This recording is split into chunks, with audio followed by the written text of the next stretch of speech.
Welcome to Koya calling. Yes, അതെ, നമ്മുടെ വിശ്വാസികളുടെ ഏറ്റവും പ്രിയപ്പെട്ട show Koya calling. Yes, hello. Hello. പറയൂ. കൊറേ കാലമായി വിളിക്കാൻ വിചാരിക്കുന്നത്. സുഖല്ലേ? സുഖം. ആരാണ്? എന്റെ പേര് മുബഷിർ. മുബഷിർ.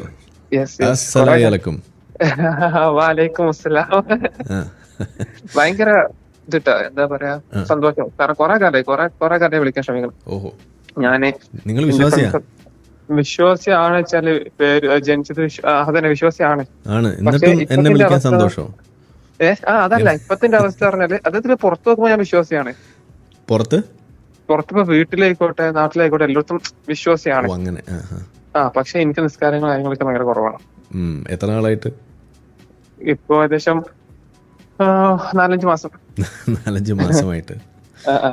അതല്ല, ഈ നിങ്ങളെ സൗണ്ട് യൂട്യൂബ് കേൾക്കുന്നതും ഇവിടെ കേൾക്കുമ്പോ നമുക്ക് ഭയങ്കര ഇത് ഒരു എന്താ, ശബ്ദത്തിന് എന്തെങ്കിലും കുഴപ്പമുണ്ടോ? അങ്ങനല്ല, ഫസ്റ്റ് ടൈം ആണ് ഇങ്ങനെ ഫോളോ ചെയ്യേണ്ടത്. നമ്മള് യൂട്യൂബ് മാത്രം കണ്ടിട്ടല്ലേ, അപ്പൊ ആ സൗണ്ട് കേൾക്കുമ്പോ ഞാൻ ഒരിക്കലും എടുക്കും വിചാരിച്ചില്ല. അപ്പൊ വെറുതെ ട്രൈ നോക്കിയതാ. സത്യമായിട്ട് നിങ്ങളെ വിളിച്ചെന്ന് അറിയില്ലായിരുന്നു. അറിഞ്ഞിരുന്നെങ്കിൽ ഞാൻ എടുക്കൂലായിരുന്നു. അതെന്താ? ചുമ്മാ നിങ്ങൾ പറഞ്ഞോണ്ട് പറയുന്നത്. ഇവിടെ വിളിച്ചാൽ എടുക്കും, അത്രേ ഉള്ളൂ. ലൈവിൽ വിളിച്ചിട്ടേ കാര്യമുള്ളൂ. അങ്ങനെ. ഓക്കെ. അതാ ലൈവിന് കാത്തു വെക്കായിരുന്നു. അപ്പൊ ഇന്നിപ്പോ നോട്ടിഫിക്കേഷൻ വന്നേ വിളിച്ചേ. നോട്ടിഫിക്കേഷൻ വന്നോ? വന്നു. അതിനൊരു കൈയടി കൊടുക്കണം. കാരണം നോട്ടിഫിക്കേഷൻ വരുന്നില്ല എന്ന് പല ആളുകളും പറയുന്നുണ്ട്. നോട്ടിഫിക്കേഷൻ വന്നേ. യൂട്യൂബിന് ഒരു നന്ദി, നോട്ടിഫിക്കേഷൻ കൊടുത്തേ. പിന്നെ ഞാൻ വിളിച്ചത് ഒന്നുമില്ല, വെറുതെ പിന്നെ കുറച്ച് ഡൗട്ട് ഉണ്ട്. അതിപ്പോ ചോദിക്കാൻ പോലെ. ചോദിക്ക്, നോക്കാം. ഏതൊരു വഴിക്ക് ഇറങ്ങിയല്ലേ. ഓക്കെ. ഞാൻ ഇന്ത്യ പ്ലാനിൽ ഒരു ബുക്കൊക്കെ എഴുതിയിട്ട് നിങ്ങളെ ചോദിക്കാൻ വേണ്ടി കുറെ ഡൗട്ടും കാര്യങ്ങളൊക്കെ എഴുതി വെച്ചിട്ടുണ്ട്, മറ്റേ ഖുറാനൊക്കെ റെഫർ ചെയ്തിട്ട്. പക്ഷെ അത് ഞാൻ വേറെ കോൾ ചെയ്യണ്ട്. ആ ബുക്ക് ഇപ്പൊ എന്റെ കയ്യിലില്ല. ഞാൻ ഇപ്പൊ എന്റെ വർക്ക് സ്പേസിലാണ്. അപ്പൊ കിട്ടിയ ഗ്യാപ്പിൽ വർക്കിന് ബ്രേക്ക് എടുത്ത് ഞാൻ ഈ കോള് അറ്റൻഡ് ചെയ്താണ്. അപ്പൊ എന്റെ മൈൻഡിൽ ഓർമ്മ ഒരു ക്വസ്റ്റൻ എന്ന് വെച്ചാല്, ഇപ്പൊ ഖുറാനിൽ ഇപ്പോ ലോകവസനത്തിന് കുറെ അടയാളങ്ങൾ ഉണ്ടല്ലോ. ഇപ്പൊ എന്റെ പേഴ്സണൽ ലൈഫിലാണെങ്കിൽ തന്നെ എനിക്ക് അങ്ങനെ ഒരു അനുഭവം ഉണ്ടായിട്ടുണ്ട്. ഞാൻ പണ്ട് ഇവിടെ ഫസ്റ്റ് ഇയർ പഠിക്കാൻ വന്ന സമയത്ത്, ഞാൻ ഇപ്പൊ PG കഴിഞ്ഞ് വർക്കിന് കയറിയിട്ടുള്ളൂ. അപ്പൊ പഠിക്കുന്ന സമയത്ത് കുറെ ഹിന്ദു പ്രിൻസും കാര്യങ്ങളൊക്കെ ഉണ്ട്. അപ്പോ ഞാൻ അവരോട് പറയും, ലൈക്ക് ഇപ്പൊ മദ്യം അതൊക്കെ ഹറാമാണ് ഖുറാനിൽ പറയുന്നുണ്ട്. അതുപോലെ തന്നെ ഒരു തുള്ളി കുടിച്ചാൽ തന്നെ അത് ശരീരത്തെ ബാധിക്കും എന്നൊക്കെ പറഞ്ഞിട്ടുണ്ടായിരുന്നു. പക്ഷെ ആ സമയത്ത് ഗൂഗിളിൽ സെർച്ച് ചെയ്യുന്ന സമയത്തോ അല്ലെങ്കിൽ അങ്ങനെ ശാസ്ത്രപരമായിട്ട് കുറച്ച് മദ്യം കഴിച്ചിട്ട് പ്രശ്നം ഉണ്ടെന്ന് അങ്ങനെ ഗൂഗിളില്ല. കാരണം അന്ന് അവര് ഈ ഹിന്ദു പ്രിൻസിനോട് എന്താ തർക്കിച്ചെന്താ വെച്ചാല്, അവര് പറഞ്ഞ് മദ്യം കുറച്ചൊക്കെ കഴിക്കേണ്ട പ്രശ്നമില്ല അങ്ങനെ പറഞ്ഞിട്ടുണ്ട്. അപ്പൊ ആ സമയത്ത് ഞാൻ ഗൂഗിളിൽ റിപ്ലൈ സമയത്ത് ശരിയാണ്, അങ്ങനെ കുറച്ച് കഴിച്ചിട്ട് പ്രശ്നം ഉള്ള പോലെ എനിക്ക് തോന്നിയിട്ടില്ല, എന്റെ ഓർമ്മ ശരിയാണെങ്കിൽ. പക്ഷെ പിന്നീട് ഞാൻ മറ്റേ ഡോക്ടർ ക്രോം ഉണ്ടല്ലോ, പുള്ളിന്റെ സ്റ്റോറിയിൽ ഇങ്ങനെ കണ്ട്, എന്ത് മദ്യം കുറച്ചാണെങ്കിലും അത് പ്രശ്നമാണ് ഇങ്ങനെ ഏതോ ഒരു യൂണിവേഴ്സിറ്റി തെളിയിച്ചു പറഞ്ഞിട്ട്. അപ്പൊ അത് പണ്ട് ഖുറാനിൽ പ്രകാരം സത്യമായി വന്നില്ലേ എന്നൊരു ഡൗട്ട്.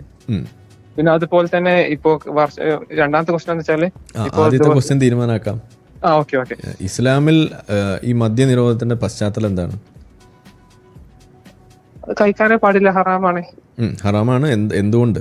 എന്താണ് അതിന് കാരണം? അത് നമ്മളെ എന്താ പറയാ, കൺട്രോൾ കഴിഞ്ഞ് പോകും, അത് ബുദ്ധിക്ക് സംഭവിക്കും. അങ്ങനെയല്ല, അതായത് ആരോഗ്യപരമായിട്ടുള്ള കാരണങ്ങൾ പറഞ്ഞിട്ടല്ല ഇസ്ലാം മദ്യത്തെ നിരോധിച്ചിട്ടുള്ളത്. ഇസ്ലാമിൽ മദ്യത്തിന് ഒരു ബ്ലാങ്കറ്റ് നിരോധനം ഇല്ല, ഒന്നാമത്തെ കാര്യം. ഓക്കെ, പണ്ട് കുടിച്ചിരുന്നു. നിങ്ങൾ ഇവിടെ കുടിക്കാതിരുന്ന സ്വർഗത്തിൽ പോയി കുടിക്കാന്നല്ലേ പറയണേ? സ്വർഗത്തിൽ കള്ളുണ്ടെന്നല്ലേ പഠിപ്പിക്കുന്നത്? അതെ. അപ്പോ നമ്മൾ പറയണ എന്താ, നിങ്ങൾ മദ്യം ഒരു കാരണവശാലും കൈകൊണ്ട് തുടരുന്നതാണ് നമ്മൾ പറയുന്നത്, മനുഷ്യൻ പറയുന്നത്. ദൈവം പറയുന്നത് എന്താണ്? നിങ്ങൾ ഇവിടെ കുടിക്കരുത്, ഇവിടെ കുടിക്കാതിരുന്നാൽ നിങ്ങൾക്ക് സ്വർഗത്തിൽ പോയി കുടിക്കാന്ന്. പക്ഷെ സ്വർഗം ലിമിറ്റ്ലെസ് ആണെന്ന് കാണിക്കാൻ പറ്റില്ല, അൺലിമിറ്റഡ് ആണ് കാണിക്കാൻ പറ്റില്ല. അങ്ങനെ പറയാം. സ്വർഗത്തില് ഇൻസെസ്റ്റ് വരെ ഉണ്ടല്ലോ. അപ്പോഴോ? ശരിയാണ്. നിങ്ങളുടെ പെങ്ങളെ നിങ്ങൾക്ക് സ്വർഗത്തിൽ പൂശാം, ഇതാണ് ഇസ്ലാം പഠിപ്പിക്കുന്നത്. സ്വർഗത്തിലിട്ടോ അങ്ങനെ പറയുന്നുണ്ടോ? പെങ്ങളെ ഉണ്ടല്ലോ. വേണോ തെളിവ്? നമ്മൾക്ക് ഇവിടെ പലതവണ പറഞ്ഞിട്ടുള്ളതാണ് ഇതൊക്കെ. അങ്ങനെ ഹദീസിലൊക്കെ ഉണ്ട്. ഊന്നേ ഉസ്താദ്മാർ ഇവിടെ മദ്രസയെ പഠിപ്പിക്കുന്ന സാധനമല്ലേ ഇത്? അല്ല, ഞാനിപ്പോ വീട്ടിലൊക്കെ ഭയങ്കര ഇങ്ങനെ തർക്കിക്കോട്ടോ. എന്ത് ഇതൊക്കെ പറഞ്ഞു നിങ്ങളെ വീഡിയോ കേൾക്കും, ഞാൻ റെഫർ ചെയ്യും, നിങ്ങൾ ശരിയാണ് മനസ്സിലാവുമ്പോൾ അത് ഞാൻ തർക്കിക്കും വീട്ടില്. അപ്പൊ ഞാൻ ഇന്ന ഉമ്മ ചോദിച്ചാൽ എന്നോട് തർക്കിക്കൊണ്ടിരിക്കും. ഞാൻ പറയും എനിക്ക് പഠിപ്പിച്ചത് വീട്ടിൽ നിന്നല്ലേ, ഫസ്റ്റ് നിങ്ങളോട് പറയും, പിന്നെ നാട്ടിൽ പറയും, അങ്ങനെ തുടങ്ങല്ലേ പറയും. അപ്പൊ ഫാദർ പറയുന്നത് വെച്ചാല് ഞാൻ ഇപ്പൊ തന്നെ BJP ആയി അമുസ്ലിം ആയി കൺഫേം ആണ്, അങ്ങനെ മുദ്ര കുത്തി വെച്ചേക്കാണ്, കാരണം നിങ്ങളെ വീഡിയോ കണ്ടോണ്ട്. ഞാൻ എന്നുള്ള കാര്യം ദുനിയാവിലെ മാത്രം വിധിയല്ല. വയസ്തമിറു, ഈ നിക്കാഹ് എന്നുള്ള കാര്യം ദുനിയാവിലെ മാത്രം വിധിയല്ല, നിയമവ്യവസ്ഥിതിയല്ല, മറിച്ച് അത് സ്ഥിരമാകും ഹത്താ ഫിൽ ജന്ന, സ്വർഗം വരെയും. എന്നൊരു സ്വർഗത്തിലും വിവാഹമുണ്ട്. സ്വർഗത്തിൽ ആദം നബി തുടങ്ങി വിവാഹം എന്നുള്ള കാര്യം. ഇനി ഓരോരുത്തരും സ്വർഗത്തിൽ പ്രവേശിക്കുമ്പോഴും അവിടെയും വിവാഹം കഴിക്കാൻ സാധ്യമാണ്.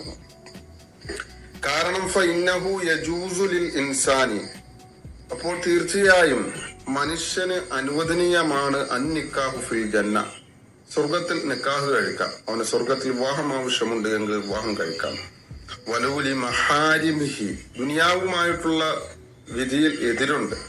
ദുനിയാവിൽ നമുക്ക് പലരെയും വിവാഹം കഴിക്കുന്നതിനെ നിഷിദ്ധമാക്കിയിട്ടുണ്ട്.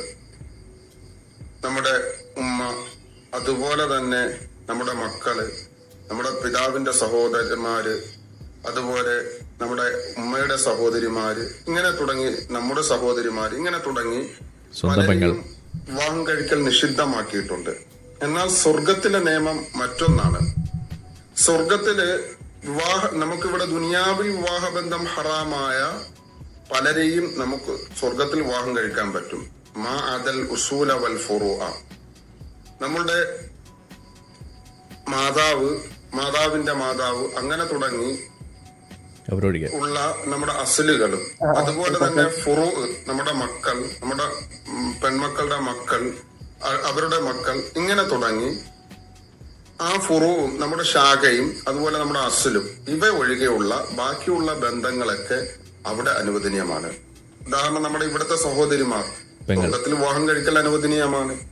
ഇവിടുത്തെ പിതാവിന്റെ സഹോദരി ഇവിടെ നിഷിദ്ധമാണ്, എന്നാൽ അവിടെ സ്വർഗത്തിൽ അനുവദനീയമാണ്.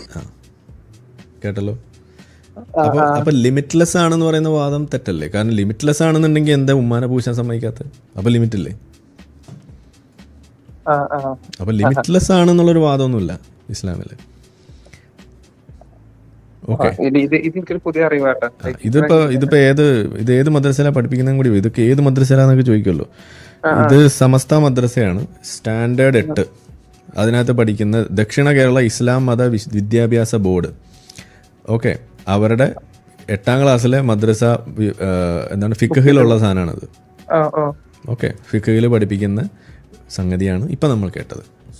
സ്വർഗത്തിൽ പോയാൽ നിങ്ങൾക്ക് നിങ്ങളെ സ്വന്തം പെങ്ങളെ പൂശാം, പച്ചയ്ക്ക് പറഞ്ഞതാണ്.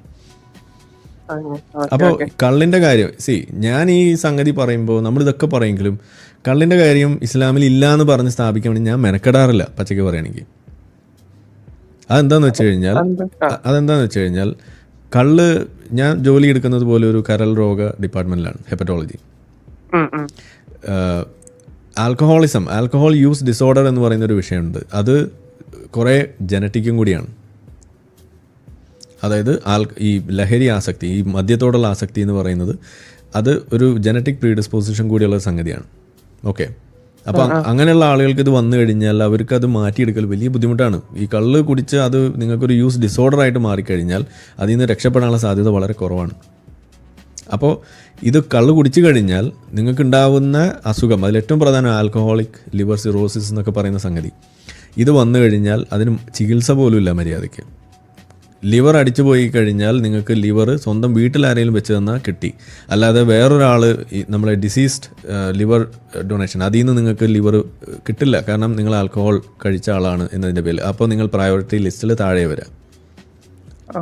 ഓക്കെ, അപ്പോൾ അങ്ങനെ പറയുകയാണെന്നുണ്ടെങ്കിൽ വളരെയധികം ഗുരുതരമായ സംഗതി. അപ്പോൾ അതുകൊണ്ട് തന്നെ WHO അതുപോലെ ഇപ്പോഴത്തെ നിലവിലുള്ള ഈ ഹെപ്പറ്റോളജി സംബന്ധമായിട്ടുള്ള ലിവർ ഡിസീസ് സംബന്ധമായിട്ടൊക്കെയുള്ള മെഡിക്കൽ ഗൈഡ് ലൈൻസ്, അത് ഏറ്റവും ലേറ്റസ്റ്റ് ആയിട്ട് പറയുന്നത് there is no safe limit for alcohol.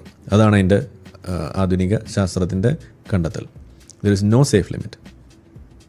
അപ്പോൾ അങ്ങനെയുള്ളൊരു സാധനം, അത് നിങ്ങളിനി എന്ത് കാരണം കൊണ്ടല്ല, ഇപ്പോൾ ജിംബൂമ്പ പറഞ്ഞു, ഡിങ്കൻ പറഞ്ഞു, അതല്ലെങ്കിൽ ഏതോ ഒരു കുട്ടിച്ചാത്തൻ പറഞ്ഞു എന്നതുകൊണ്ട് നിങ്ങൾ കുടിക്കാതിരിക്കുന്നുണ്ടെങ്കിൽ പോലും നിങ്ങൾ കുടിക്കാതിരിക്കുക. അതാണ് നമ്മൾ പറയുന്നത്. ചില ആളുകൾക്ക് ഇപ്പം ഞാൻ കുടിക്കാതിരിക്കുന്ന എന്തുകൊണ്ടാണ്, എനിക്ക് ഈ സാധനത്തിൻ്റെ ദോഷവശം അറിയുന്നതുകൊണ്ടും ഇത് കുടിച്ചാൽ ശരിയല്ല എന്ന് മനസ്സിലാക്കുന്നുണ്ടും ഇത് നമുക്ക് അതിൻ്റെ ആവശ്യമില്ല എന്നുള്ളതുകൊണ്ട്, പിന്നെ അതിനേക്കാളൊക്കെ ഉപരി എനിക്ക് എൻ്റെ ബോധമില്ലാത്തൊരവസ്ഥ ഉണ്ടാവുക എന്നുള്ളത് എനിക്ക് ചിന്തിക്കാൻ കഴിയുന്നൊരു കാര്യമല്ല. മീൻസ് നമ്മൾ അഹങ്കരിക്കുന്ന ഒരു സാധനമാണ് നമ്മുടെ ബോധം, അല്ലേ? ഞാൻ എപ്പോഴും പറയാറുണ്ട്, ഈ പണി എപ്പം നിർത്തുമെന്ന് ചോദിച്ചു കഴിഞ്ഞാൽ എൻ്റെ കിളി പോയതായിട്ട് എനിക്ക് തോന്നുന്നു, അല്ലെങ്കിൽ അങ്ങനെ നാട്ടുകാർക്ക് തോന്നുന്ന ആ ഒരവസ്ഥ എന്നോട് പങ്കുവെക്കുകയോ ചെയ്യുമ്പോൾ അന്ന് നമ്മൾ ഈ പണി നിർത്തുന്നതാണ് നമ്മൾ പറയുന്നത്. അപ്പോൾ കിളി പോകുന്നൊരവസ്ഥ അത് എല്ലാവരും ഭയക്കുന്നൊരു കാര്യമാണ്, ആർക്കും ഇഷ്ടപ്പെടാത്തൊരു കാര്യമാണ്. പക്ഷേ എനിക്കത് വളരെ ബുദ്ധിമുട്ടുണ്ടാകുന്ന ഒരു കാര്യമാണ്. നമുക്കത് ചിന്തിക്കാൻ പറ്റില്ല. കാരണം നമ്മളുടെ പേഴ്സണാലിറ്റി നിശ്ചയിക്കുന്നത് നമ്മുടെ കിളിയാണ്, അല്ലേ? അപ്പോൾ ഇതെല്ലാം മനസ്സിലാക്കിയിട്ടാണ് നമ്മൾ കുടിക്കാറ്. എന്നാൽ ഇസ്ലാമിൽ അങ്ങനെ ഒരു ബ്ലാങ്കറ്റ് സ്റ്റേറ്റ്മെൻ്റ് ഇല്ല. നമുക്ക് ചില ആയത്തുകളൊക്കെ കാണാം, ആയത്തുകൾക്കും ഒരു കോണ്ടെക്സ്റ്റ് ഉണ്ട്. നിങ്ങൾ ഏത് സാധനം പറയുമ്പോൾ നിങ്ങൾ കോണ്ടെക്സ്റ്റ് പറയാനല്ലേ പറയുക? എല്ലാം ഒരു യുദ്ധ സന്ദർഭത്തിലാണെന്നല്ലേ നിങ്ങൾ പറയാറ്? ഈ കള്ള് കുടിക്കരുത് എന്ന് പറയുന്നതിന് ഒരു കോണ്ടെക്സ്റ്റ് ഉണ്ട്. ആ കോണ്ടെക്സ്റ്റ് എന്താണ്? അതും ഇതേപോലെ യുദ്ധമാണ്, അത് ഇതേപോലെ നിസ്കാരമാണ്, അങ്ങനെയുള്ള പല സംഗതികൾ വന്നപ്പോഴാണ് അവിടെ കുടിക്കരുത്. അപ്പോൾ നിങ്ങൾ കള്ള് കുടിച്ചുകൊണ്ട് നിസ്കരിക്കാൻ വരരുത്, ഇതാണ് ഇസ്ലാമിലുള്ള കാര്യം. നിങ്ങൾ കള്ള് കുടിച്ചുകൊണ്ട് യുദ്ധത്തിന് പോകരുത്. കാരണം എന്താണ്? ബദർ കൊള്ള, ആ ബദർ കൊള്ള നടത്തി അതിനകത്ത് കൊള്ള മുതലൊക്കെയായി ഇരുന്ന് അവിടെ അവർ ആഘോഷിക്കുകയാണ്, പെണ്ണും കള്ളുമായിട്ട് ഇരുന്ന് ആഘോഷിക്കുകയാണ്. ആര്? ബദരീങ്ങൾ. അങ്ങനെ ആഘോഷിക്കുന്ന സമയത്ത് അലിക്ക് കിട്ടിയിട്ടുള്ള ഒട്ടകം, ആ ഒട്ടകത്തെ പുറത്ത് പാർക്ക് ചെയ്തിട്ട് എന്തോ സാധനം എടുക്കാൻ അപ്പുറത്തേക്ക് പോയപ്പോൾ അപ്പുറത്തെ മുറിയിൽ നമ്മളുടെ വമ്പുറ്റ ഹംസ റളിയല്ല എന്ന് പറയുന്ന ഹംസ അകത്തിരുന്ന് പെണ്ണിൻ്റെ ഒപ്പം കള്ളും കുടിച്ച് തുള്ളിക്കൊണ്ടിരിക്കുകയായിരുന്നു. അപ്പോൾ ആ പെണ്ണ് പറഞ്ഞ് പാട്ട് പാടിയിട്ട്, ഹംസ പുറത്തൊരു ഒട്ടകമുണ്ട്, നീ ഇത്ര വലിയ വീരശൂര പരാക്രമണി, ആ ഒട്ടകത്തിൻ്റെ കരൾ മുറിച്ചെടുത്തുകൊണ്ട് പോകാമെന്ന് പറഞ്ഞു. അങ്ങനെ ഇപ്പം പുറത്തേക്ക് പോകുന്നു, നോക്കുമ്പോൾ അവിടെ ഒരു ഒട്ടകമുണ്ട്, രണ്ട് ഒട്ടകത്തിനെയും മുറിച്ച് അതിൻ്റെ കരളും എടുത്ത് അകത്തേക്ക് വന്ന് ഇരിക്കുകയാണ്. ഈ ഒട്ടകം അലി എന്തിനാണ് ഇവിടെ വെച്ചത്? അലി നമ്മളുടെ പാത്തുമാനെ കെട്ടി അതിൻ്റെ മറ്റേ ഭക്ഷണ വിതരണം ചെയ്യാൻ വേണ്ടിയിട്ട് കാത്തിരിക്കുന്ന ആളായിരുന്നു. അതിന് വേണ്ടിയിട്ട് മാറ്റി വെച്ചതായിരുന്നു ഈ സാധനം. തിരിച്ചു വന്ന് നോക്കിയപ്പോൾ ഉണ്ട് അയാൾ പാർക്ക് ചെയ്ത് പോയ 2 ഒട്ടകവും ചത്ത് കിടക്കുന്നു, വെട്ടിയിട്ടിരിക്കുന്നു. അപ്പോൾ അലി നേരെ പോയിട്ട് മുഹമ്മദ് നബിയുടെ അടുത്ത് പോയിട്ട് പരാതി പറഞ്ഞപ്പോൾ മുഹമ്മദ് നബി, ഇത് ഹദീസിലുള്ളതാണ്, ഒരു ദീർഘമായ ഹദീസാണ്, നിങ്ങൾക്ക് വായിച്ചെടുക്കാവുന്നേ ഉള്ളൂ, ഇതൊക്കെ നമ്മൾ മുന്നേ പറഞ്ഞിട്ടുള്ള. അപ്പോൾ മുഹമ്മദ് നബിയുടെ അടുത്ത് വന്ന് പരാതി പറഞ്ഞപ്പോൾ മുഹമ്മദ് നബിയും അലിയും സെയ്ദിനെ അറിയാലോ, നമ്മളുടെ സൈനബിൻ്റെ എക്സ് ഭർത്താവ്, അപ്പോൾ ഇവരെല്ലാവരും കൂടിയിട്ട് വളർത്തുമ്പോൾ ഇവരെല്ലാവരും കൂടിയിട്ട് ഹംസയുടെ അടുത്തേക്ക് വരികയാണ്. എന്നിട്ട് മുഹമ്മദ് നബി, ഹംസ ജന്ത് പണിയാണ് കാണിച്ചത്, ജന്ത് തെണ്ടിത്തര കാണിച്ചതെന്ന് ചോദിക്കുമ്പോൾ ഹംസ വെള്ളത്തിൻ്റെ പുറത്ത് മുഹമ്മദ് നബിയോട് ഒരു കാര്യം പറയുന്നുണ്ട്. നീ ആരാ എന്നെ ശകാരിക്കാൻ? നീ എൻ്റെ വല്യാപ്പാൻ്റെ അടിമയാവാണ്ടായിരുന്ന ആളാണ് എന്ന് പറഞ്ഞിട്ടാണ് മുഹമ്മദ് നബീനെ അവിടെ ശകാരിക്കുന്നത്. ഓക്കെ, അതായത് ആര്? ഹംസ, ബദ്രീങ്ങൾ മുഹമ്മദ് നബി ശകാരിക്കുകയാണ് കള്ളിൻ്റെ പുറത്ത്. അടുത്ത ദിവസം ഇറങ്ങി ആയത്ത് കള്ള് നിരോധനമായിട്ട്. ഇതാണ് അവിടെ സംഭവിച്ചത്. അതായത് യുദ്ധത്തിന് പോയിട്ട് അവർ കള്ളും കുടിച്ച് അവിടെ കൂത്താടി നടന്ന് മുഹമ്മദ് നബി തെറി വിളിക്കുന്ന അവസ്ഥയും യുദ്ധത്തിന് പുറപ്പെടാൻ നിൽക്കുന്ന സമയത്ത് കള്ളും കുടിച്ച് കിടന്ന് ഉറങ്ങുന്ന അവസ്ഥ ഉണ്ടായപ്പോഴാണ് ഈ പറയുന്ന രീതിയിൽ ഒരു സന്ദർഭം വന്നത്, അതായത് കള്ള് നിരോധനം. അല്ലാതെ കള്ളിൻ്റെ എന്തെങ്കിലും പ്രശ്നം കണ്ടിട്ട് ഇവിടെ ഒരു നിരോധനം ഇല്ല. അപ്പോൾ അത് സാഹചര്യം അനുസരിച്ച് നബി ഇറക്കിയതാണ്. ഇതാണ് എല്ലാത്തിലും നിങ്ങൾ സന്ദർഭമല്ലേ പറയാറ്, ഇതിലെ സന്ദർഭം എന്താ നിങ്ങൾ പറയാത്തത്? ഇതാണ് നമ്മൾ ചോദിക്കണേ. പക്ഷേ ഇതൊന്നും നമ്മൾ പറയാറില്ല. കാരണം എന്താണ്? There is no safe limit for alcohol. അതുകൊണ്ട് നമ്മൾ ഇനി ആ പേരിലെങ്കിലും കള്ളു കുടിക്കാതിരിക്കുകയാണ്, ഇരിക്കട്ടെ എന്ന് നമ്മൾ പറയാണ്. അതുകൊണ്ടാണ് നമ്മൾ പറയാത്തത്. ഇതിപ്പോൾ നിങ്ങൾ സ്വകാര്യം പറഞ്ഞാൽ ആരോടും പറയണ്ട കേട്ടോ, ലൈവാണ്, അത് കാര്യമാക്കണ്ട. അതെ, അതിപ്പോൾ നമ്മളെ കാസിമി ഉസ്താദ്, കാസിമി അല്ല അലിയാർ കാസിമി അല്ലല്ലോ, നമ്മൾ ജ്യൂസ് ഉസ്താദ് മൈക്കിൽ കൂടെ സ്വകാര്യം പറഞ്ഞു കേട്ടില്ല? ജ്യൂസ് ആയിരക്കണക്കിന് എക്സ് മുസ്ലിങ്ങൾ ഉണ്ടെന്ന് മൈക്കിൽ കൂടെ സ്വകാര്യം പറഞ്ഞു കേട്ടെ എന്ന് പറഞ്ഞ മാതിരി ഒരു സ്വകാര്യം ആരോടും പറയണ്ട കേട്ടോ. അപ്പൊ ഇതാണ് അവസ്ഥ. അപ്പം ഇസ്ലാമിൽ ചില കാര്യങ്ങൾ പറഞ്ഞു വെക്കുന്നു. ഇപ്പോൾ ഇൻസെസ്റ്റിൻ്റെ കാര്യം ഞാൻ പറയുന്നത് അതുകൊണ്ടാണ്, അടിമത്തം എന്ന് പറയുന്ന സംഗതി അതുകൊണ്ടാണ്. ഇതിലൊന്നും ഒരു ബ്ലാങ്കറ്റ് സ്റ്റേറ്റ്മെന്റ്, അതിന്റെ പ്രശ്നത്തെ മനസ്സിലാക്കിയിട്ടുള്ള ഒരു അപ്രോച്ച് ഇസ്ലാമിൽ നിങ്ങൾക്ക് കാണാൻ കഴിയില്ല. കള്ള് നിങ്ങൾ ഇവിടെ ഇപ്പോൾ വ്യഭിചാരം എന്ന് പറയുന്ന സാധനം ഇസ്ലാം ഹറാമാക്കി എന്നാണ് പറയുന്നത്. എവിടെ ഇസ്ലാം ഹറാമാക്കിയത്? അടിമയെ നിങ്ങൾക്ക് നാട്ടിൽ പൂച്ചിക്കൂടെ? ഭർത്താക്കന്മാരുള്ള അടിമയെ പോലും പൂശാനുള്ള അനുവാദം ഖുറാനിൽ കൊടുക്കണം നിങ്ങൾക്ക് കണ്ടൂടെ? പക്ഷെ ഇതൊന്നും ഞാൻ പറയട്ടെ, ഞാൻ മദ്രസ 7ാം ക്ലാസ്സിൽ പഠിച്ചുള്ളൂ. പക്ഷെ നമ്മൾ ഇതൊന്നും പഠിച്ച് കേട്ടിട്ടില്ല. 7ാം ക്ലാസ്സിലൊക്കെ പഠിക്കുവോ? ഇല്ല. പക്ഷെ അതല്ല, നമ്മളെ കൂട്ടുകാരത്താണെങ്കിലും വേറെ ഇപ്പൊ സംസാരിക്കണമെന്ന് കേട്ടിട്ടേ ഇല്ല ഇങ്ങനത്തെ കാര്യങ്ങളൊന്നും. അല്ല, ഞാനതാ പറയുന്നത്. നിങ്ങളിപ്പോ ഗാന്ധിജിയെ കുറിച്ച് എന്തെല്ലാം മോശം കാര്യങ്ങൾ നിങ്ങൾക്കറിയാം? എത്ര എണ്ണം അറിയാം? എന്തെങ്കിലും കേട്ടിട്ടുണ്ടോ? അറിയോ? നല്ലത് മാത്രം കാണിക്കുള്ളൂ. അല്ല, ഗാന്ധിജിയെ കുറിച്ചുള്ള മോശം കാര്യങ്ങൾ നിങ്ങൾക്ക് കുറച്ച് അറിയില്ലേ? നിങ്ങൾ എത്രാം ക്ലാസ്സിൽ അതൊക്കെ പഠിച്ചത്? അത് ക്ലാസ് നിങ്ങൾക്ക് ഓർമ്മയില്ല. ഐ മീൻ കുറച്ച് ക്ലാസ്സിൽ പഠിച്ചിട്ടുണ്ടോ ഇല്ല. മോശം കാര്യം? എന്നാ ഗാന്ധിജി സ്വാതന്ത്ര്യ സമര നേതാവായിരുന്നു, നമ്മളെ വലിയ ധീര പരാക്രമണിയായിരുന്നു, അതുപോലെ ഉപ്പു സത്യാഗ്രഹം നയിച്ച ആളായിരുന്നു. ഇതെല്ലാം നിങ്ങൾ കിതാബിൽ പഠിച്ചിട്ടില്ലേ സ്കൂളിൽ? അല്ലേ? അപ്പൊ സ്കൂളിൽ മദ്രസയിലൊക്കെ എന്താ നമ്മൾ പഠിക്കുക? നല്ല കാര്യങ്ങളെ പഠിക്കൂ അല്ലേ? അതിന്റെ മോശം വശം, മുഹമ്മദ് നബി ഇതിങ്ങനെ ഒരു സ്ത്രീ ലംബടനായിരുന്നു ഏതെങ്കിലും മദ്രസ കിതാബിൽ എഴുതി വെക്കുമോ? ഇല്ല. ഗാന്ധിജി ഇങ്ങനെ കുറച്ച് പണിയൊക്കെ ഒപ്പിച്ചിട്ടുണ്ട് എന്നുള്ളത് ഏതെങ്കിലും സ്കൂൾ കിതാബിൽ എഴുതി വെക്കുമോ? ഇല്ല. പക്ഷെ ഞാൻ ചെറിയ ഡൗട്ട്, ഗാന്ധി ഇങ്ങനെ പണി ഒപ്പിച്ചിട്ടുണ്ടെങ്കിൽ ഇന്നും എന്തുകൊണ്ടാണ് ഇത്ര റെസ്പെക്ട് കൊടുക്കേണ്ട വ്യക്തിക്ക്? അതുപോലെ മുഹമ്മദ് ഇങ്ങനെ ചെയ്തിട്ടുണ്ടെങ്കിൽ എന്തുകൊണ്ട് ഇപ്പോഴും റെസ്പെക്ട് കൊടുക്കുന്നത്? ഗാന്ധിജി ചെയ്ത മോശം കാര്യം ഗാന്ധിജിയുടെ വ്യക്തിപരമായിട്ടുള്ള കാര്യങ്ങളായതുകൊണ്ട് ഒന്നത്. എന്നാൽ ഗാന്ധിജി ചെയ്തിട്ടുള്ള പോളിസി പരമായിട്ടുള്ള വളരെ തെറ്റായിട്ടുള്ള കാര്യങ്ങളെ പച്ചയ്ക്ക് ഇവിടെ എതിർത്തിട്ടുണ്ടല്ലോ. അംബേദ്കറൊക്കെ എതിർത്തിട്ടില്ലേ അതിന്? പച്ചയ്ക്ക് എതിർത്തിട്ടുണ്ടല്ലോ ഇവിടെ. അതാരാ ഇല്ല എന്ന് പറയുന്നത്? പക്ഷെ ആ എതിർക്കുന്ന ആളുകളെ മുഴുവൻ സംഘിച്ചാപ്പ അടിക്കുന്നു എന്നുള്ളതാണ് ഇവിടുത്തെ പ്രശ്നം. ഇപ്പോൾ നമ്മൾ പറയുന്നു ഈ ജാതി വ്യവസ്ഥിതി, നമ്മൾ ജാതി വ്യവസ്ഥിതിക്ക് എതിരാ. ഗാന്ധിജി എതിരായിരുന്നോ? ആയിരുന്നു. ഗാന്ധിജി ജാതി വ്യവസ്ഥിതി അനുകൂലിച്ച ആളാണ്. അപ്പോഴോ അപ്പോൾ അതിവിടെ പറയാറില്ലേ ആളുകൾ? അപ്പോൾ നമ്മൾ എന്താ, ആധുനിക സമൂഹത്തിൽ നമ്മൾ ഒരു വ്യക്തിയെ നമ്മൾ അങ്ങ് ഒരു വീരപുരുഷനാക്കി അങ്ങനെയല്ല നമ്മളതിനെ കാണുന്നത്. ഗാന്ധിജി ചെയ്തിട്ടുള്ള കോൺട്രിബ്യൂഷൻസിന് എടുത്തിട്ടാണ് നമ്മൾ ഗാന്ധിജിയെ ഫാദർ ഓഫ് ദി നേഷൻ എന്ന് നമ്മൾ വിളിക്കുന്നത്. അതിലെ പ്രധാനപ്പെട്ട വശങ്ങൾ എടുത്തുകൊണ്ട്. അതുപോലെ തന്നെ മുസ്ലിംസും മുഹമ്മദ് നല്ല കാര്യം മാത്രം എടുത്തിട്ട് ചെയ്യുന്നല്ലേ? ഗാന്ധിജിയെ മാത്രമേ നമ്മൾ എടുക്കാൻ പാടുള്ളൂ എന്നുണ്ടോ? ഇല്ലല്ലോ. ഗാന്ധിജിയോടൊപ്പം നമ്മൾ വേറെ ആളുകളെ കുറിച്ച് പറയാറില്ലേ? അത് അങ്ങനെ ഒരു പദവി നമ്മൾ കൊടുത്തു എന്നല്ലേ ഉള്ളൂ. പക്ഷെ ഇസ്ലാമിൽ എന്താ പറയുന്നത്? മുഹമ്മദ് നബി ചെയ്ത സാധനങ്ങളൊക്കെ ചെയ്യണം എന്നാ പറഞ്ഞിരിക്കുന്നത്. മുഹമ്മദ് നബി ഉത്തമ മാതൃക എന്നാണ് പഠിപ്പിക്കുന്നത്. ഗാന്ധിജി ഉത്തമ മാതൃക നമ്മൾ എവിടെയെങ്കിലും പഠിപ്പിച്ചിട്ടുണ്ടോ? ഇല്ല. മുഹമ്മദ് നബി ഒരു നല്ലൊരു മനുഷ്യനായിരുന്നു, അയാൾ ഒരു പഴയ കാലത്ത് ഒരു കില്ലാടിയായിരുന്നു എന്ന് പറഞ്ഞാൽ ഓക്കെ, കില്ലാടിയാവാം. അതിനോട് നിങ്ങൾക്ക് യോജിക്കാം, അത് വേറെ വിഷയം. ഗാന്ധിജി ചെയ്ത മാതിരി എല്ലാം ചെയ്യണം നമ്മളോട് പറഞ്ഞിട്ടുണ്ടോ? ഇല്ല. തുണി കൊടുക്കാതെ വടിയും കുത്തി നടക്കണം എന്ന് പറഞ്ഞ എങ്ങനെ ഇരിക്കും? പക്ഷെ നമ്മളോട് അതല്ലേ മുഹമ്മദ് നബി പറയണത്, ഞാൻ മീശ വെക്കാതെ താടി വെച്ചു, നിങ്ങളും അത് ചെയ്യണം. ഇതല്ലേ നമ്മളോട് പറയണത്. ഞാൻ മുക്കാ പാൻറ് ഇട്ടു, നിങ്ങൾ മുക്കാ പാൻറ് ഇടണം. ഞാൻ ഇടത്തെ കാല് വെച്ച് കക്കൂസി കയറി, അതുകൊണ്ട് നിങ്ങളും കയറണം. ഇതല്ലേ നമ്മളോട് മുഹമ്മദ് നബി പറയണത്. ഗാന്ധിജി തലയും കുത്തി നിന്നു, അതുകൊണ്ട് നിങ്ങൾ തലകുത്തി നിൽക്കണം എന്ന് നമ്മളോട് പറയുന്നുണ്ടോ? ഇല്ല. അപ്പൊ അതാണ് അതിലെ വ്യത്യാസം. അപ്പൊ ഗാന്ധിജിയും മുഹമ്മദ് നബിയും തമ്മിൽ നമ്മൾ തൂക്കി നോക്കിയാൽ ഗാന്ധിജി അല്ലേ കുറെ കൂടി നമുക്ക് ഫ്രീഡം തന്നിട്ടുള്ളത്, അല്ലേ? അത് തന്നെയാണ് അതിന്റെ വ്യത്യാസമുള്ളൂ. ഓക്കെ. അപ്പൊ എന്തായാലും രണ്ടാമത്തെ എന്തോ ചോദ്യം പറഞ്ഞു എന്നല്ലോ. അതെ, അതുകൊണ്ട് ചോദിച്ചിട്ട് പിന്നെ ഞാൻ ബാക്കി ക്വസ്റ്റ്യൻസ് പേഴ്സണലി വിളിക്കാം മറ്റേ കോളില്.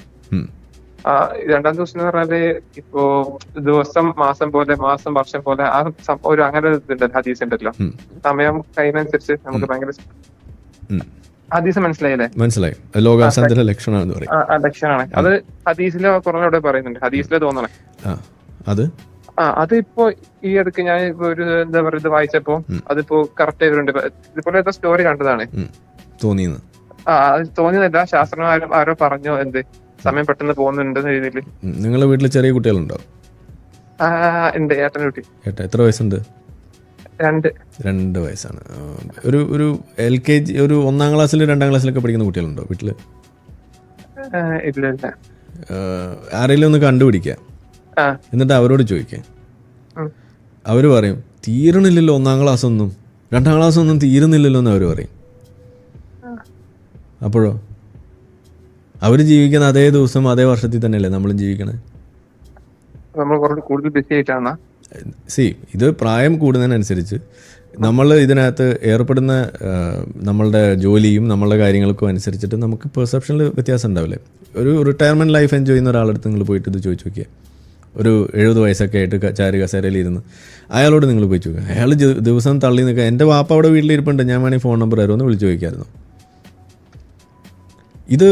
ഇതൊരു പെർസെപ്ഷൻ അല്ലേ ഈ സമയം എന്ന് പറയുന്നത്? നമ്മൾ എത്രമാത്രം ബിസി ആവുന്നു എന്നുള്ളതിനനുസരിച്ചിട്ട്. ഇപ്പോൾ എന്നെ സംബന്ധിച്ചിടത്തോളം നേരത്തെയൊക്കെ സമയം തള്ളി നിൽക്കാൻ വേണ്ടി ഞാൻ കഷ്ടപ്പെടുകയായിരുന്നു ഈ യൂട്യൂബ് ചാനലൊക്കെ തുടങ്ങുന്നതിന്. ഇന്ന് സമയം നമുക്ക് തികയുന്നില്ല. ഇന്ന് വളരെ പെട്ടെന്നാണ് പോകുന്നത്. വാടക കൊടുക്കേണ്ട ദിവസമാകുമ്പോൾ നമുക്ക് അറിയും ഇത് സമയമായി എന്നുള്ളത്. അതല്ലേ ഇവിടെ സംഭവിക്കുന്നത്? ഹലോ അതല്ലേ ഇവിടെ സംഭവിക്കുന്നത്? അപ്പോൾ ഇതൊരു വളരെയധികം ഇൻഡിവിജ്വൽ വേരിയേഷൻസ് ഉള്ള സാധനമാണ്. സമയം ഇപ്പോഴും അന്നും ഇന്നും 24 മണിക്കൂർ തന്നെയാണ് ഒരു ദിവസം എന്ന് പറഞ്ഞാൽ. ചെറിയ വല്ല സെക്കൻഡുകളുടെ വ്യത്യാസമൊക്കെ ഉണ്ടാവുമായിരിക്കും. എനിക്കറിയാം, ഹദീസ് ഞാൻ കണ്ടിട്ടുള്ളതാണ്. ഇത് ലോകാവസാനത്തിന്റെ ലക്ഷണം. ഇനി അതൊന്ന് ഈ പറഞ്ഞത്. ഇനി വേറൊരു സംഭവം ഉണ്ടല്ലോ, മുഹമ്മദ് നബി ലോകാവസാനത്തിന്റെ ലക്ഷണമായിട്ട് വേറെ എന്തെല്ലാം പറഞ്ഞിട്ടുണ്ട്. ലോകാവസാനം മുഹമ്മദ് നബിയുടെ മുന്നിൽ കൂടെ, മുഹമ്മദ് നബിയുടെ ഞാൻ പറയാം മുഹമ്മദ് നബിയുടെ മുന്നിൽ കൂടെ ഒരു കുട്ടി നടന്നുപോയി. മുഹമ്മദ് നബി ഒരു പ്രവചനം നടത്തി, ഈ കുട്ടി വളർന്ന് വലുതാവുന്നതിന് മുന്നേ ലോകം അവസാനിക്കും എന്ന് അങ്ങനെ പറഞ്ഞിട്ടുണ്ട്. നിങ്ങൾക്ക് സെർച്ച് ചെയ്ത് നോക്കാം. ആ പ്രവചനം ഫലിച്ചു? അപ്പോ ഇല്ല. അപ്പൊ ഒന്നായില്ല. ഇപ്പൊ ഫലിച്ചതൊന്ന്, ഫലിക്കാത്തതൊന്ന്. മുഹമ്മദ് നബിയുടെ പ്രവചനം ഫലിക്കാതിരിക്കുക എന്ന് പറഞ്ഞാൽ എന്താ അതിന്റെ അർത്ഥം? എങ്ങനെ? പ്രൊഫറ്റ് അല്ല, ദൈവികമായിട്ടുള്ള ഒരു ഇടപാടും ഇല്ല എന്നുള്ളതല്ലേ അല്ലേ? ഇനി ഒരെണ്ണം ശരിയായെന്നാണല്ലോ നിങ്ങൾ പറയുന്നത്? ഇപ്പൊ നമ്മൾ 2 എണ്ണം പറഞ്ഞല്ലോ. പൊളിഞ്ഞത് മുഹമ്മദ് നബിയുടെ പാളീസായ പ്രവചനങ്ങൾ എന്ന് പറഞ്ഞിട്ടൊരു വീഡിയോ ഞാൻ ചെയ്തിട്ടുണ്ട്. അത് നിങ്ങൾ എടുത്ത് നോക്കിയാൽ മതി. ഓക്കെ. പൊളിഞ്ഞ് പാളീസായ പ്രവചനങ്ങൾ, പ്രവാചകന്റെ പാളീസായ പ്രവചനങ്ങൾ, പാളീസായ എന്നുള്ളതൊന്ന് നോക്കിയാൽ മതി. എന്റെ പേര് വെച്ചാൽ നമ്മുടെ ചാനലിൽ കിടപ്പുണ്ടത്. ഗ്രഹണം വരുമ്പോ മുഹമ്മദ് നബി പറയും ഇത് ലോകാവസാനത്തിന്റെ ലക്ഷണം, ലോകം അവസാനിക്കാൻ പോണ. നിസ്കാരത്തോട് നിസ്കാരമായിരുന്നു. അപ്പൊ ലോകം അവസാനിച്ചോ? അപ്പൊ നിങ്ങള് നിങ്ങളുടെ ജീവിതത്തിൽ പ്രവചനങ്ങൾ പലതും നടത്തിയിട്ടില്ലേ? ഇല്ലേ? അത് ഫലിച്ചിട്ടില്ലേ? ചിലത് ഒരു 50% എല്ലാം സംഭവിക്കാനുള്ള സാധ്യത ഇല്ലേ? സംഭവിക്കാതിരിക്കാൻ ഇല്ലേ? ഇപ്പൊ പോട്ടെ, നമ്മളുടെ വേൾഡ് കപ്പ് വന്നു. ആരായിരുന്നു ഫൈനൽ? അർജന്റീനയും ഫ്രാൻസും. ആ കളി നടക്കുന്ന സമയത്ത് അർജന്റീന ജയിക്കും, ഫ്രാൻസ് ജയിക്കും എന്ന് പറഞ്ഞിട്ട് ഇവിടെ പല ആളുകളും മാറി മാറി നിന്ന് പ്രവചനം നടത്തിയിട്ടില്ലേ? അല്ലേ? അപ്പൊ അതില് ആരാ ജയിച്ചത്? അർജന്റീന അല്ലേ? അപ്പൊ അർജന്റീന ജയിക്കുമെന്ന് പ്രവചിച്ച ആളുകളൊക്കെ പ്രവാചകന്മാരാണോ? അല്ല. അതെന്താ അല്ലാത്തത്? പ്രവചനം ഫലിച്ചില്ലേ? ഇല്ലേ? ഒരു ഗെയിം ഗെസ്റ്റിനെ പോലെ ആണോ അത്? പിന്നെ എങ്ങനെയത്? ഗെയിം ഗസ് ചെയ്യുന്ന പോലെ അല്ല എന്നുണ്ടെങ്കിൽ ആ കുട്ടി വലുതാവുന്നതിന് മുന്നേ ലോകം അവസാനിക്കും എന്ന് പറഞ്ഞാൽ അത് ഫലിക്കണ്ടേ? അതെന്താ ഫലിക്കാതെ പോയത്?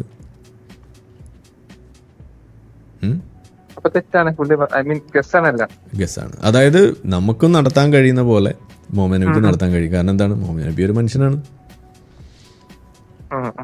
അത്രയുള്ള കാര്യം. ഓക്കെ. അപ്പൊ നിങ്ങൾ ചെയ്യേണ്ടതെന്ന് വെച്ചാൽ പാളീസായ പ്രവചനങ്ങൾ ഒരു പ്രത്യേകമായിട്ടൊന്ന് പഠിക്കും. അപ്പൊ കാര്യം പിടിക്കും. മുഹമ്മദ് നബിയുടെ ഒരു പ്രവചനം പോലും തെറ്റാൻ പാടില്ല, ഒരെണ്ണം പോലും. 10 വേണ്ട. ദൈവിക കഴിവുണ്ടെങ്കിൽ എല്ലാം ഫലിക്കണ്ടേ? റോമ സാമ്രാജ്യം തകർന്നടിയുന്നു അങ്ങനെ എന്തോന്ന് ഒരു സാധനം പറയാറുണ്ട്. മുഹമ്മദ് നബി മരിച്ച് എത്ര കാലം കഴിഞ്ഞിട്ടാണ് അത് തകർന്നടിഞ്ഞത്? എല്ലാം തകർന്നടിയില്ലേ? ഏത് സാമ്രാജ്യമാണെങ്കിലും. ഏത് സാമ്രാജ്യമാണ് തകർന്നടിയാത്തതുള്ളത്?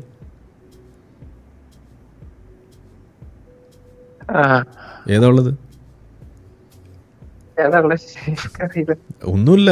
സാമ്രാജ്യങ്ങൾ വരുമ്പോവും ഇതാണല്ലോ സാമ്രാജ്യം, അതിന്റെ പ്രത്യേകത എന്ന് പറയുന്നത് അല്ലേ? ഇനി വേറൊരെണ്ണം പോട്ടെ. പ്രവചനം നമ്പർ 3. ഓക്കെ. എന്താണ്? സ്ത്രീ ഭരിക്കുന്ന ഇടം മുടിയും എന്നാണ് ഇസ്ലാമിൽ. അതൊരു പ്രവചനല്ലേ? ഇന്ന് ലോകത്ത് എത്ര രാജ്യങ്ങൾ സ്ത്രീകൾ ഭരിക്കുന്നത് അഭിവൃദ്ധി പ്രാപിച്ചിട്ടുണ്ട്? മുടിഞ്ഞോ? അപ്പോഴോ? എത്ര എണ്ണം? ഇനി വേറൊരു കാര്യം എന്ന് പറഞ്ഞാൽ ഈ ലോകം അവസാനം എന്ന് പറയുന്ന ഒരു സാധനം, അങ്ങനെ ഒരു സാധനം ഉണ്ടോ? അറിയില്ല. അങ്ങനെ ഉണ്ടാവുമോ? അങ്ങനെ ഉണ്ടാവുമോ? അല്ലേ ഇസ്ലാമിക പറയുന്നുണ്ടാവും. ഇസ്ലാമികപരമായിട്ടുണ്ടാവും, പക്ഷെ അങ്ങനെ ഒരു സാധനം ഉണ്ടാവാനുള്ള സാധ്യത ഉണ്ടോ? ഈ ലോകം അവസാനിക്കുക എന്ന് പറഞ്ഞ ഇങ്ങനെ പെട്ടെന്നൊരു ദിവസം ഇങ്ങനെ അങ്ങനെയാണോ ലോകം അവസാനിക്കാൻ പോകുന്നത്? അല്ല. ഈ ഭൂമി എങ്ങനെ അവസാനിക്കാൻ പോകുന്നത് അതൊന്ന് പറഞ്ഞാട്ടെ. ഭൂമി എപ്പോൾ ഇല്ലാതെയാവും? ഭൂമി ജീവിക്കണുണ്ടോ? അവർക്കല്ലേ ലോകമുള്ളൂ. അപ്പൊ വേറെ സ്ഥലങ്ങളിൽ ജീവനുണ്ടെങ്കിലോ? നമ്മൾ കണ്ടെത്തിയിട്ടില്ല. പലയിടത്തും സാധ്യതകൾ ഇതിനോടകം കണ്ടെത്തിയിട്ടില്ലേ? എക്സോ പ്ലാനറ്റ്സ് പലതും ഉണ്ടെന്നല്ലേ നമ്മൾ പറയുന്നത്? ഭൂമി അവസാനിച്ചിട്ട് ലോകം അവസാനിച്ച് പറയാൻ പറ്റില്ലല്ലേ? ശരിയാണ്. അപ്പോഴോ? പോട്ടെ, ഇനി അത് മാറ്റി വെക്കൂ. ഭൂമി എപ്പോഴാണ് അവസാനിക്കാന്ന് പറയും? ഭൂമി അവസാനിക്കുക പറഞ്ഞാല് ഭൂമി നിൽക്കാൻ പറ്റാത്ത അവസ്ഥ ഉണ്ടാകുമ്പോ, ഓക്സിജൻ ഒക്കെ കഴിഞ്ഞ് പൊല്യൂഷൻ ഒക്കെ കൂടി അങ്ങനത്തെ ഒരു സാഹചര്യം ഉണ്ടാവുമ്പോ. അല്ല, എപ്പോഴാണ്? ഒന്നുകൂടി ആലോചിക്കൂ. ഈ എക്സോ പ്ലാനറ്റ്സ് ഒക്കെ എവിടെയുള്ളത് നമ്മൾ കണ്ടെത്തിയത്? ഗോൾഡിലോക്ക് സോൺ എന്ന് പറഞ്ഞിട്ടൊരു സംഗതി കേട്ടിട്ടുണ്ടോ? അതായത് സൂര്യന് ചുറ്റും ലിവബിൾ ആയിട്ടുള്ള ഒരു സോൺ ഉണ്ട്. ഇത് ഐഡിയൽ സോൺ എന്ന് വേണമെങ്കിൽ നമുക്ക് പറയാം. ഓക്കെ, ആ സോണിലാണ് ഭൂമി ഉള്ളത്, ഇന്ന് കറങ്ങിക്കൊണ്ടിരിക്കുന്നത്. ഓക്കെ, ആ സോണിൽ പെട്ടതുകൊണ്ട് മാത്രമാണ് ഭൂമിയിൽ ജീവൻ നിലനിർത്താനുള്ള സാഹചര്യം ഇവിടെ ഒരുങ്ങിയത്. ഓക്കെ, അത് എന്തുകൊണ്ടാണ് ആ സോൺ അങ്ങനെ അവിടെ നിന്നത്? എന്തുകൊണ്ടാണ്? സൂര്യന്റെ വലിപ്പം ഇപ്പോൾ ഉള്ള ആ വലിപ്പത്തിലായതുകൊണ്ടാണ്. അപ്പോൾ സൂര്യൻ ഏജ് ആവില്ലേ കുറച്ച് കഴിയുമ്പോൾ, കോടിക്കണക്കിന് വർഷങ്ങൾ കഴിയുമ്പോൾ? അപ്പോൾ സൂര്യന്റെ ഡയമീറ്റർ വർദ്ധിക്കില്ലേ? അപ്പോൾ ഗോൾഡിലോക്ക് സോൺ എവിടേക്ക് വരും? ഇങ്ങോട്ട് വരും. അപ്പൊ ഭൂമി എന്താവും? ഭൂമിക്ക് ഇതേപോലെ സ്റ്റേബിൾ ആവാൻ പറ്റില്ല, ഇവിടെ നമുക്ക് ജീവിക്കാൻ പറ്റില്ല. അപ്പൊ ഗോൾഡിലോക്ക് സോൺ എവിടെയായിരിക്കും? അത് വേറെ സ്ഥലത്തായി മാറില്ലേ? അപ്പൊ അവിടെയുള്ള ഏതെങ്കിലും പ്ലാനറ്റിൽ ജീവൻ വന്നൂടെ? മനുഷ്യന് വേണി അവിടെ പോയി താമസിച്ചൂടെ? ഇപ്പൊ നമ്മളിവിടെ ഇലോൺ മസ്ക് ഒക്കെ മറ്റേ ചൊവ്വയിൽ പോയി താമസാക്കുന്നതിനെ കുറിച്ച് പറയണത് എന്തുകൊണ്ടാ? ഈ ഒരു ചാൻസ് കണ്ടിട്ടാണോ? അതെ. അപ്പോഴോ? അപ്പം പടച്ചോൻ ഗോൾഡിലോക്ക് സോണൊക്കെ സെറ്റ് ചെയ്ത് നമുക്കിപ്പോൾ ഇത് എല്ലാത്തിനെയും കഴിക്കാം, എല്ലാത്തിനും വിറകുള്ളിയാക്കാന്നൊക്കെ പറഞ്ഞിരിക്കുമ്പോൾ നമ്മളിവിടെ ചൊവ്വയിൽ പോയിട്ട് താമസാക്കാണ്. ഇത് എന്തുകൊണ്ട് പടച്ചോനാണ്? ഭൂമി അവസാനിച്ച ലോകം അവസാനിക്കും അങ്ങനെ പറയാൻ പറ്റൂലല്ലോ. അല്ലേ? നമ്മളിപ്പോൾ ഇത് സംസാരിച്ചുകൊണ്ടിരിക്കുന്ന സമയത്ത് എത്ര പുതിയ നക്ഷത്രങ്ങൾ ഉണ്ടാവുന്നു, എത്ര നക്ഷത്രങ്ങൾ ഇല്ലാതെയാവുന്നു, പുതിയ സോളാർ സിസ്റ്റംസ് ഉണ്ടായിക്കൊണ്ടിരിക്കുന്നു. ഇതൊക്കെ ഉണ്ടാവുന്നില്ലേ? ഇതൊക്കെ ഇവിടെ നടന്നുകൊണ്ടിരിക്കുകയല്ലേ? ഇതൊരു പ്രോസസ് അല്ലേ, ഓൺ ഗോയിങ്. അപ്പൊ ഇതെങ്ങനെ നമ്മൾ ഈ എന്താണ് ലോക അവസാനം തുടക്കം എന്നൊക്കെ പറയുന്ന സംഗതി അവിടെ അപ്രസക്തമാകുന്നത് അതുകൊണ്ടാണ്. അതെ. അപ്പൊ നിങ്ങൾ ഈ എന്താണ് ഫൈൻ ട്യൂൺ ആണ് നമുക്ക് എല്ലാം ജീവിക്കാൻ വേണ്ടിയിട്ടെന്ന് പറയുമ്പോൾ അതിൻ്റെ ഏറ്റവും വലിയ പോരായ്മ ഇതാണ്. ഫൈൻ ട്യൂൺഡ് അല്ല. നമ്മൾ ഈ നിൽക്കുന്നത് ഒരു പ്രോസസ്സിൽ, ഈ ഒരു ഘട്ടത്തിലായതുകൊണ്ടും ഈ ടൈം മാഗ്നിറ്റ്യൂഡ് വളരെ വലുതായതുകൊണ്ട് നമുക്കിത് അനന്തമാണ്, ഇത് പെർഫെക്റ്റ് ആണ് നമുക്ക് തോന്നുന്നതാണ്. അല്ലാതെ ഇതിനകത്തൊരു പെർഫെക്റ്റ് എന്ന് പറയുന്ന ഒരു സാധനം ഇല്ല. പെർഫെക്റ്റ് ആയിരുന്നു എന്നുണ്ടെങ്കിൽ ഗോൾഡിലോക്ക് സോൺ ഷിഫ്റ്റ് ചെയ്യാൻ പാടുണ്ടോ? അതങ്ങനെ തന്നെ നിൽക്കണം. അങ്ങനെ നിൽക്കണ്ടോ? ഇല്ല. നമ്മൾ മനുഷ്യൻ ഇപ്പോഴേ ഇവോൾവ് ചെയ്തുകൊണ്ടിരിക്കുകയല്ലേ, എല്ലാ ജന്തുക്കളും. ഇവിടെ ക്ലൈമറ്റ് ചേഞ്ച് വരുന്നു, അപ്പോഴോ ഇതെല്ലാം ഇവിടെ സംഭവങ്ങൾ നടന്നുകൊണ്ടിരിക്കുകയല്ലേ. ശരിയാണ്. അപ്പൊ നിങ്ങൾ ചിന്തിക്കുക, അതാണ് വേണ്ടത്. ഓക്കെ, അപ്പൊ എന്തായാലും thank you so much for calling. പിന്നെ ഹലോ, ജസ്റ്റ് ലാസ്റ്റ് ഡൗട്ട് അല്ല, ഒരു കാര്യം ചോദിക്കാനാണ്. ഞാനിപ്പോ ഇത് ഇങ്ങനത്തെ കാര്യം കൂടുതൽ മനസ്സിലാക്കേണ്ടത് മെയിൻ ആയിട്ട് നിങ്ങളെ വീഡിയോ, പിന്നെ നിങ്ങളെ വീഡിയോ കണ്ടിട്ടാണ് ഞാൻ പിന്നെ ഇരിയാക്കത്തരി ഉണ്ടല്ലോ. അപ്പൊ കുറച്ചു മുന്നേ പറഞ്ഞു നിങ്ങൾ ഏറ്റവും ശത്രുവായി മാറി. അങ്ങനെ എനിക്കത് കേട്ട ഭയങ്കര വിഷമോ. ലൈക്ക് എനിക്ക് ഭയങ്കര ഇഷ്ടമുള്ള വ്യക്തി ഇരിയാക്കത്തരി. ഞാൻ പുള്ളിനെയും വിളിക്കാൻ നോക്കിയിട്ടുണ്ട്, പുള്ളിയെ കിട്ടിയില്ല. അപ്പൊ പുള്ളി ഒരു ആഴ്ചയിട്ട് വീഡിയോ ഇട്ടിട്ടില്ല, അത് പറ്റിയെന്ന് അറിയില്ല. ഇന്നലെ വീഡിയോ കണ്ടു 5 hours ആയിക്കോന്ന് പറഞ്ഞിട്ട്. നിങ്ങളെ പുള്ളിയെ ട്രൈ ചെയ്യുന്നുണ്ട്. അപ്പൊ പുള്ളി എന്താണ് പുള്ളി നിങ്ങൾ എതിർക്കേണ്ട സംഭവം? അതൊക്കെ നമ്മൾ പലപ്പോഴും പറയാറുള്ളതാണ്. നമുക്ക് ഈ വ്യക്തികൾക്ക് അഭിപ്രായ വ്യത്യാസം. എന്റെ തന്നെ ചാനലിൽ ഒരു വീഡിയോ കിടപ്പുണ്ട്, എന്താണ് എമുക്കൂട്ടൽ ഇടി എന്ന് പറഞ്ഞിട്ടൊരു പഴയ വീഡിയോ കിടപ്പുണ്ട്. ഏത് കേട്ടില്ല? എമുക്കൂട്ടിൽ ഇടി എന്ന് പറഞ്ഞിട്ട്. എമുക്കൂട്ടിൽ. ഓക്കെ. അപ്പോൾ അതിൽ ഞാൻ ലിയാഖത്തും കൂടി ഇരുന്നിട്ട് സംസാരിക്കുന്ന ഒരു വീഡിയോ ആണ് ഈ ഒരു വിഷയത്തെക്കുറിച്ച്. അന്ന് ചില കാര്യങ്ങളൊക്കെ ഉണ്ടായിരുന്നു. അപ്പോൾ അതിൽ നമ്മളുടെ വിരുദ്ധ അഭിപ്രായങ്ങളുണ്ട്, അത് സംബന്ധിച്ച് പറയുന്നൊരു കാര്യമൊക്കെ അവിടെ ഉണ്ട്. അതിൽ നമ്മൾ പറയുന്നൊരു കാര്യമുണ്ട്, അതായത് ഇതൊരു പുതിയ മാതൃക സൃഷ്ടിക്കണം. അതായത് സ്വതന്ത്ര ചിന്തകർക്കിടയിലും ആളുകൾ ഉണ്ട്, അവരുടെ അഭിപ്രായങ്ങൾ വ്യത്യാസം ഉണ്ടാവും. ആ വ്യത്യാസം നിലനിർത്തിക്കൊണ്ട് തന്നെ പരസ്പരം ചാപ്പി അടിക്കാതെ മുന്നോട്ട് കാര്യങ്ങൾ പറഞ്ഞ് ഡിസ്കസ് ചെയ്ത് മുന്നോട്ട് പോകാൻ സാധിക്കണം. ഇതാണ് നമ്മൾ അന്ന് അവിടെ പറഞ്ഞു വെച്ചത്. ഓക്കെ, ഞാൻ പച്ചയ്ക്ക് പറയുന്നു, ഞാൻ ഇന്നും അതേ നിലപാടിൽ തന്നെയാണ് നിൽക്കുന്നത്. പക്ഷെ നിലപാട് മാറ്റിയത് ആ ടീമാണ്. അവരെന്ത് ചെയ്തു? അവർ ഇപ്പുറത്ത് മാറി നിന്നിട്ട് അവർ ബാക്കിയുള്ള ആളുകളെ സംഘിച്ചാപ്പി അടിക്കുന്നു. അവർ പറയാത്ത കാര്യങ്ങൾ പറയുന്ന ആളുകൾ, അവരുടെ വിരുദ്ധ അഭിപ്രായം പറയുന്ന ആളുകൾ മുഴുവൻ സംഘിയാണെന്ന് പറയുന്നു. ഇതാണ് അവർ ചെയ്തുകൊണ്ടിരിക്കുന്നത്. നമ്മളെപ്പോഴും അവരെ ചുടാപ്പിയാണെന്ന് ഞാൻ ഇതുവരെ എവിടെയും പറഞ്ഞിട്ടില്ല. ഓക്കെ, അപ്പൊ നിങ്ങൾ കുറെ കാലം മുന്നെയാണ്, 1-2-3 വർഷം മുന്നെയാണ്. അപ്പൊ ഞാൻ പറയുന്നത് ഇത്രയേ ഉള്ളൂ, വിരുദ്ധ അഭിപ്രായങ്ങൾ ഉണ്ടാവും. സ്വതന്ത്ര ചിന്ത എന്ന് പറയുമ്പോൾ അതിന്റെ ഏറ്റവും പ്രാധാന്യം എന്താണ് നമ്മൾ കൊടുക്കുന്നത്? ചിന്തകൾക്കുള്ള സ്വാതന്ത്ര്യമാണ്. അപ്പോൾ നിങ്ങൾക്ക് അഭിപ്രായങ്ങളിൽ വ്യത്യാസം ഉണ്ടാവും. ഇതാണ് നമ്മൾ പറയുന്നത്. ഇത് നമ്മൾ ഉൾക്കൊള്ളാൻ നമുക്ക് കഴിയണ്ടേ? അത് ചെയ്യാതെ ഇപ്പോൾ ഈ ക്യാൻസൽ ചെയ്യുന്നൊരു പരിപാടി, ചില സ്വതന്ത്ര ചിന്താ വേദികളിൽ പരിപാടിക്ക് ക്ഷണിക്കുമ്പോൾ അവിടെ ഞാനുണ്ട് എന്ന് വിചാരിച്ച് അറിഞ്ഞിട്ട് വരില്ല എന്ന് പറഞ്ഞ് അവിടുന്ന് ക്യാൻസൽ ചെയ്ത് പോകുന്ന അവസ്ഥ വരെ ഉണ്ട്. ഇത് ലിയാഖത്തൊക്കെ ചെയ്യുന്ന കാര്യമാണ്, നമ്മൾക്ക് അറിയുന്ന കാര്യമാണ്. ഇതിനോടൊക്കെയാണ് നമ്മളുടെ എതിർപ്പ് എന്ന് പറയുന്നത്. അല്ല, ഇപ്പം ലിയാഖത്തുണ്ട് എന്ന് പറഞ്ഞിട്ട് ഞാനൊരു പരിപാടിയിൽ ഇതുവരെ പോകാതിരുന്നിട്ടില്ല. അതല്ല, പക്ഷെ നിങ്ങൾ രണ്ടാൾ പേര് ആശയം സെയിം ആണ് ഞാൻ കണ്ടിട്ടുണ്ട്. അതാണ് ഞാൻ പറഞ്ഞത്. ഇതാണ് ഈ വോക്കിസം എന്ന് നമ്മൾ പറയുന്ന. ഇതാണ് ഇത് ഈ വിഷയത്തിന്റെ ഒരു ഗൗരവം, അതിന്റെ ആ ഒരു എല്ലാ വശവും നമുക്ക് പൂർണ്ണമായിട്ട് എല്ലാവർക്കും മനസ്സിലായിക്കൊള്ളണമെന്നൊന്നുമില്ലല്ലോ. പക്ഷെ മനസ്സിലാവാനുള്ള സാധ്യത എപ്പോഴും ഉണ്ട്. ആ ആവാത്തൊരവസ്ഥ ഉണ്ടാകുമ്പോൾ അവർ ആ സംഗതിയെ മനസ്സിലാക്കാൻ ശ്രമിക്കുന്നതിന് പകരം അവരെന്ത് ചെയ്യും? അവർ ചില സ്റ്റേറ്റ്മെന്റ്സ് നടത്തുക. അതിൽ നിന്ന് ഏറ്റവും കൂടുതൽ ഉപയോഗിക്കുന്ന സ്റ്റേറ്റ്മെന്റ് ആണ്, നിങ്ങൾ ഭയങ്കര മാനവിക വിരുദ്ധനാണ്, നിങ്ങൾക്ക് മനുഷ്യ സ്നേഹം കുറവാണെന്നൊക്കെയാണ് അവർ പറയാം. അതാണ് ലിയാഖത്ത് വരുന്ന കോളിൽ ആൾക്ക് പറയണ്ടേ, ആരിഫ് ഹുസൈൻ ഭയങ്കര ഇങ്ങനെ കാണുന്നൊക്കെ മനുഷ്യ സ്നേഹം കുറവാണെന്ന്. നമുക്ക് മനുഷ്യ സ്നേഹം കുറവാണ് എന്ന് തോന്നുന്നതിന്റെ കാരണം എന്താണ്? നമ്മൾ കാര്യങ്ങൾ പച്ചയ്ക്ക് പറയുന്നതുകൊണ്ടാണ്. ഇപ്പോൾ ഹിജാബിന്റെ വിഷയം വരുമ്പോൾ ഇവിടെ സംഖ്യ വളരുമെന്ന് വിചാരിച്ചിട്ട് ഹിജാബിന്റെ കാര്യം പറയാതിരിക്കുന്ന ഒരു രീതി, ഇതാണ് ഇവിടെ ആളുകൾ ചെയ്തത്. ഇനി ഇതേ മനുഷ്യ സ്നേഹമുള്ള ആളുകൾ എന്താ അസ്കർ അലിയുടെ വിഷയത്തിലൊക്കെ അവർ ചെയ്തത് എന്താണ്? അസ്കർ അലി പറയാൻ വിചാരിച്ച കാര്യങ്ങൾ പറയരുതെന്ന് പറയുന്ന അവസ്ഥയാണ് ഇവിടെ ഉണ്ടായിരുന്നത്. അപ്പൊ മനുഷ്യ സ്നേഹമാണോ അത്? അസ്കർ അലിയുടെ സ്വാതന്ത്ര്യമാണ്, അവനത് പറയാം. അത് ആ വിഷയത്തെ നമ്മൾ അഡ്രസ്സ് ചെയ്യുന്നത്. ആ സമയത്ത് വന്നിട്ട് അവനെ ഭീഷണിപ്പെടുത്തുകയും അവനെ മിണ്ടരുതെന്ന് പറയുന്ന ഒരു അവസ്ഥയൊക്കെ ഇവിടെ ഉണ്ടായി.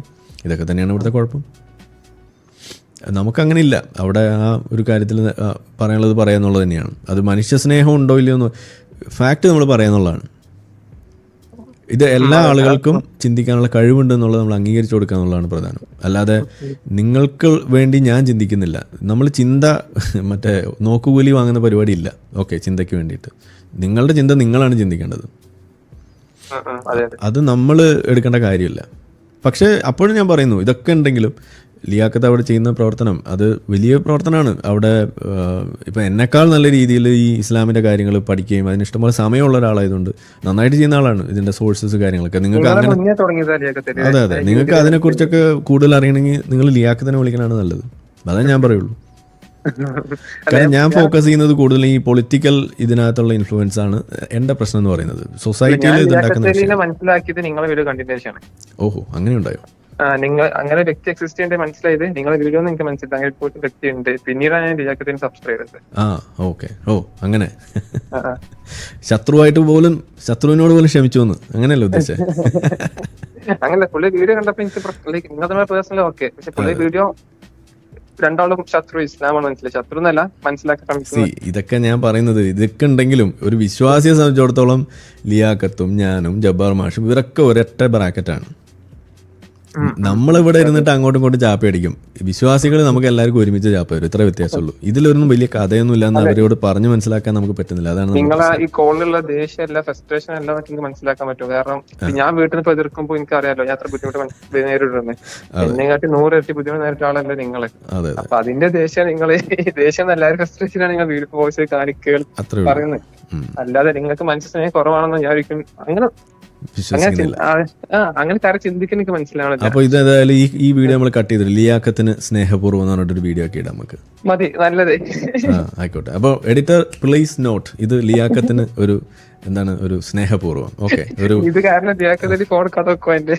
അത് ചിലപ്പോ സംഭവിച്ചെന്നൊക്കെ വരാം. മിക്കവാറും അടുത്ത വീഡിയോ ലിയാക്കത്തിന്റെ വരും, ആരിഫിന് സ്നേഹപൂർവ്വം. അതെ, ആരിഫുമായിട്ട് സംസാരിച്ച ആളുകളൊന്നും ഈ വഴിക്ക് വരണ്ടെന്നൊക്കെ ചിലപ്പോ പറഞ്ഞാലോ, പറയാൻ പറ്റില്ല. മറ്റേ വീഡിയോ വരുന്ന നിങ്ങൾ പറഞ്ഞല്ലോ, എമുക്കൂട്ടിൽ ഇടി ഒന്ന് കണ്ടേക്കും. ഓക്കെ, ചാനൽ കിടപ്പുണ്ട്. ലൈവിൽ സെർച്ച് ചെയ്യുന്നത്, ലൈവായിട്ടാണ് കിടക്കുന്നത്. നമ്മൾ എടുത്തു കഴിയുമ്പോൾ ലൈവിന്റെ ഓപ്ഷൻ എടുക്കുക, അതിനകത്ത് നിങ്ങൾ സെർച്ച് ചെയ്യുന്നത്. കുറെ മുന്നെയാണത്. ഓക്കെ, ശരി, അപ്പോൾ കാണാം. Thank you. Okay, bye. നമ്മളെ വീഡിയോ കണ്ടുകൊണ്ടിരിക്കുന്ന ആളുകൾ ചാനൽ സബ്സ്ക്രൈബ് ചെയ്തിട്ടില്ല എന്നുണ്ടെങ്കിൽ അത് ചെയ്ത് നമ്മളെ സപ്പോർട്ട് ചെയ്യുക. മറ്റു രീതിയിൽ സപ്പോർട്ട് ചെയ്യാൻ ആഗ്രഹിക്കുന്ന ആളുകൾക്ക് അതിൻ്റെ ഡീറ്റെയിൽസ് ഡിസ്ക്രിപ്ഷനിലുണ്ട്. നിങ്ങളുടെ ഓരോ ലൈക്കും ഷെയറും അതുപോലെ കമൻ്റ് ഇടുന്നതും ഈ വീഡിയോ അതിൻ്റെ താഴെ വരുന്ന കമൻറ്റുകൾക്ക് നിങ്ങൾ പ്രതികരിക്കുന്നതെല്ലാം തന്നെ വീഡിയോയുടെ റീച്ച് കൂടുന്നതിന് വലിയ തോതിൽ ഉപകാരപ്പെടുന്ന സംഗതിയാണ്. അപ്പോൾ അതുകൊണ്ട് അതിൽ നിങ്ങൾ ഏർപ്പെടണം എന്നും കൂടി ഞാൻ അഭ്യർത്ഥിക്കുകയാണ്. മറ്റുള്ള രീതിയിലുള്ള സപ്പോർട്ട് തുടർന്നും നിങ്ങളുടെ ഭാഗത്തുനിന്നുണ്ടാവും എന്ന് പ്രതീക്ഷിക്കുന്നു.